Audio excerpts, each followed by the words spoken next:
And this is someone who's been in the industry, like he's worked with big names. And so he was like, hey, so you know that if you were to sell your soul to the devil, you can have instant fame tomorrow.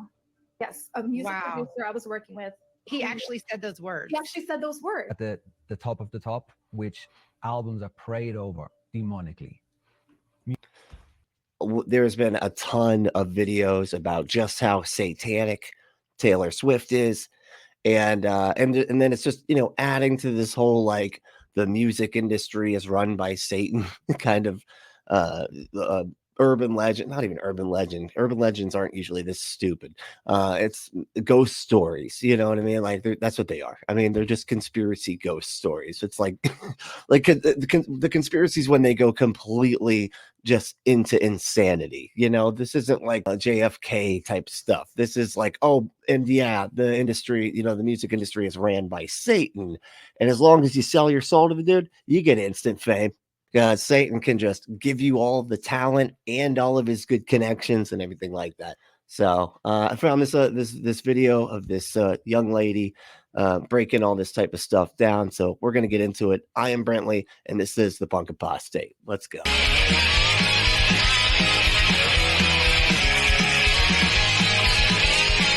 Taylor Swift and the real truth. Taylor Swift and the real truth. Christians, this one's for you.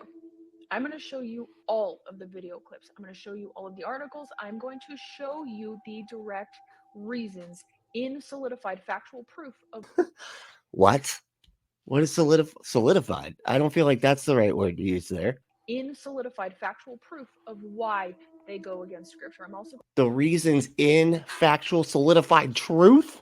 Oh my God, we got to pay attention now. And she's going to give us the reasons, just like that kind of reason. Wow. Okay. I hope everybody's paying attention. going to reference scripture. So we're going to dive in. What is with this eerie music? Oh, and she's wearing a mask. Man, you know, those entertainers just out there wearing masks when they're entertaining us. What do they think they're doing? She has said publicly that she is a witch, and here she is embodying demonic activity. It's just like messing around, clearly.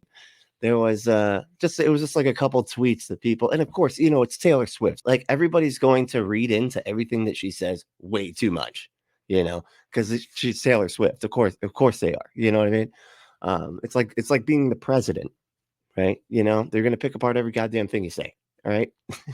She is embodying demonic activity in her concerts, in her music, and people have even said that they've experienced memory loss and amnesia after going to her concerts. Memory loss and amnesia, both kinds, both of them. Okay, yeah. Was there like alcohol at these places? Was it anything else? You know, I mean, it just seems so odd. You know, oh, people have reported, like, you know, amnesia or whatever when they went to these places. Like, yeah, I could tell you that about like a million concerts I went to, but I'm pretty sure it was some other chemical agent that worked there. It's just basic neurological activity that is easily explained by like a million other more likely, reasons other than magic, you know, the Taylor Swift witch magic, right? You know, the Bible is black and white. There are no gray areas with God. In Ephesians 5:11, it says, have nothing to do with the fruitless deeds of darkness, but rather expose them. 1 Corinthians have nothing to do with the fruitless deeds of darkness, but expose them. You know, it's so funny. Like, I just covered another video the other day where a guy was like a Calvinist, and he cited that same verse, but was like pointing to just some other Christian that didn't have his theology exactly the same way. You know what I mean? And so he's like, that's a deed of darkness that I am exposing. You know, they love this verse because they can always just apply it to literally anything. Anytime I disagree with somebody, hey, I'm exposing the deeds of darkness here, okay? Like, I'm just doing what God told me to do, okay? And you're a darkness deed that I am exposing right now, okay? So, you know, if you want to disagree with, you're not disagreeing with me, you're disagreeing with God, okay? So I just happen to align with God on everything I think, okay? So it's, it's unfortunate for you, who's clearly getting it wrong. 21. You cannot drink the cup of the Lord and the cup of demons too. You cannot have a part in both the Lord's table and the table of demons. Can't be just hanging out with like invisible, undetectable monsters and also be hanging out with invisible, undetectable carpenters that supposedly live inside of you. Can't be doing both. Okay, that'd be silly. Okay, that'd be crazy, right? Rather, that the things which the Gentiles sacrifice, they sacrifice to demons and not to God. And I do not want you to have fellowship with demons. Matthew 16:25-27. For I who love that the Bible has to say that. They're like, hey, and make sure you just, I would really rather you didn't hang out with demons. Just saying, they're kind of like on the opposite side of of what you're supposed to be doing type stuff, so if you're hanging out with them, it's not good. It's not good. Okay. We need to write. Can we write this down? Yeah, let's get this down in the book. Okay. Because, I could see people just wanting to hang out with these demonic monster things all the time. So we're going to need to let people know that I actually don't want them to be hanging out with the demons. Okay. So let's get this down in there. to save their life will lose it. But whoever loses their life for me will find it. What good will it be for someone to gain the whole world yet forfeit their soul? So with this verse, I want to talk about this for a quick second. Now, this one's pretty obvious to me, right?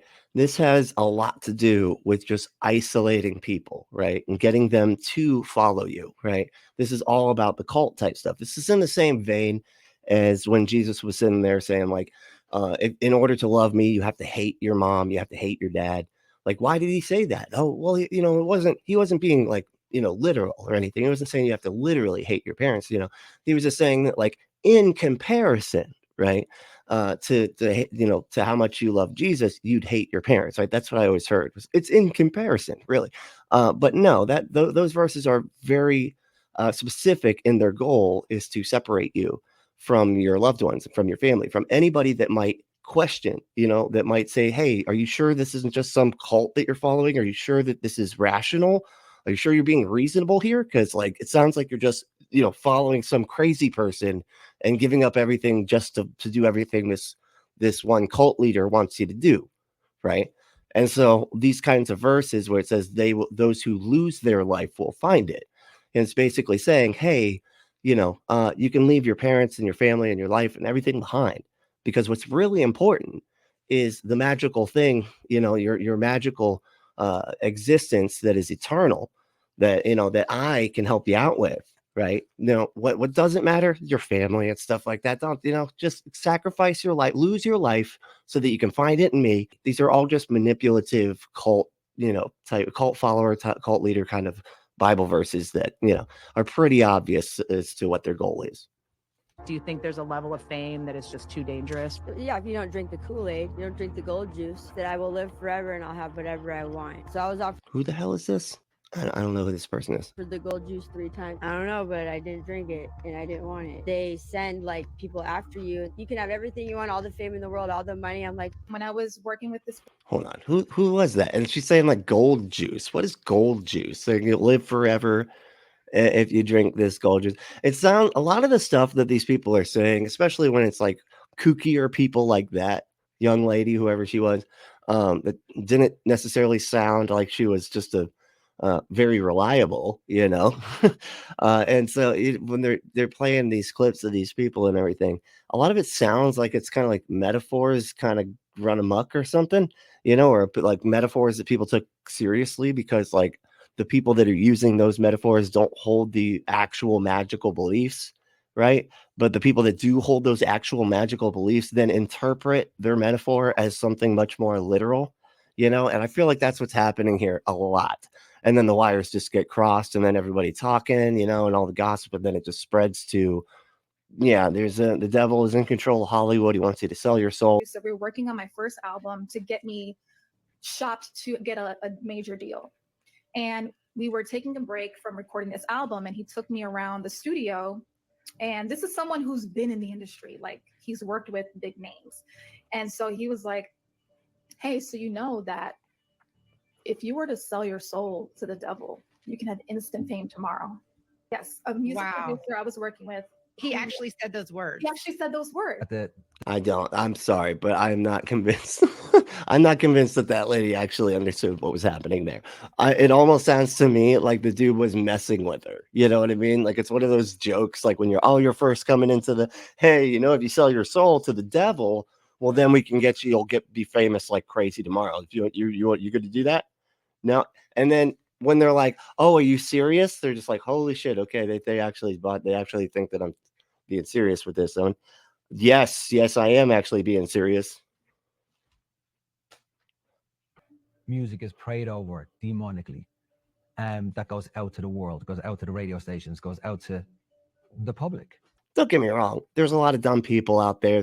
And Hollywood is full of kooky, silly, beliefs about energy and spiritual whatever, whatever, all that nonsense, right? It's full of people like that, right? So it would not surprise me in the slightest that people would be doing some kind of pagan ritual or something to like bless their music and stuff like that. But it's just them doing their weird spiritual beliefs, rituals, and then the Christians interpreting that as, oh, it's actually Satan. Because keep in mind, everything's Satan. If it's not their very specific religion, then it's Satan is in control here. Just like I said, the other guy, the Jordan guy, was Calvinist. He was saying the deeds of the devil were just other Christians that didn't align with his theology perfectly. You know what I mean? So it's all just that's always how they're going to interpret it, no matter what it is, right? But they really feel justified in interpreting it that way.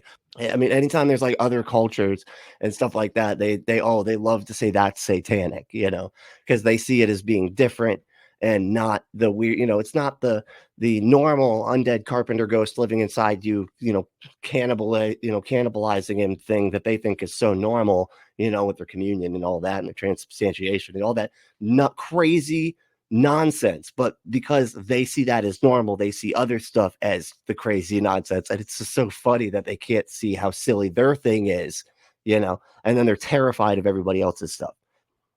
And when you see that stuff and know that stuff, it's frightening. What do you mean by that, Shane? Prayed over demonically? So rituals, ceremonies, everything to bring to give light to the devil, to Satan. It's a satanic music industry. Like, I don't know who that guy was. And that's the thing. A lot of these people are not the big time people. It's not like Beyonce saying this shit. And a lot of times the big timers do this type of shit to mess with them. That's what that's what I don't understand how they don't get. Like Lil Nas X is constantly with these people, and doing like the different devil stuff. And then they all go run away and talk about it and play his music video and react to it on their Christian fundy YouTube channels. And then, then share that around, and then that goes viral. And it just gives them so much more publicity than they ever would have gotten on their own. Right. And the queen of this, who started it all, I would argue, is both Jay-Z and Beyonce. Right. Beyonce did the Sasha Fierce thing. They were doing the Illuminati signs all the time. It was perfect and it was brilliant and it worked.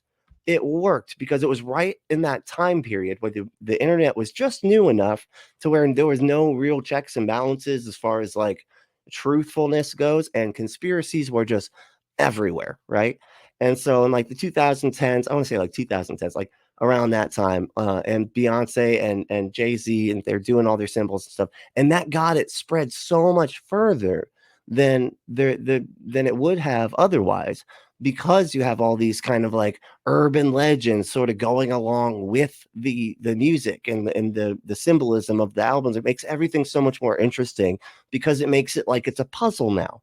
Now it's a puzzle that they're figuring out. Right. And these people are like, oh man, look, there's a symbol too. And that one matches over here. And it's brilliant. It just keeps these people like overly invested. Sure, it makes a lot of them fearful, and it makes a lot of the religious people feel validated. Right. But the main thing is that it keeps them talking about it. That's the whole point. And it worked. And so a lot of the new artists are just sort of figured that out. Now you got like Ice Spice, and she's doing the Super Bowl thing. At the Super Bowl, she was doing like devil signs or whatever. and was wearing Balenciaga, whatever all this type of stuff, and look, she's spreading like wildfire all through YouTube right now because she did that. So it's like it's just a brilliant little way to get your art and everything out that much further by adding this kind of urban legend element to it. But hey, the main thing though is to stay logical, loving, skeptical, and compassionate. And we'll see you next time.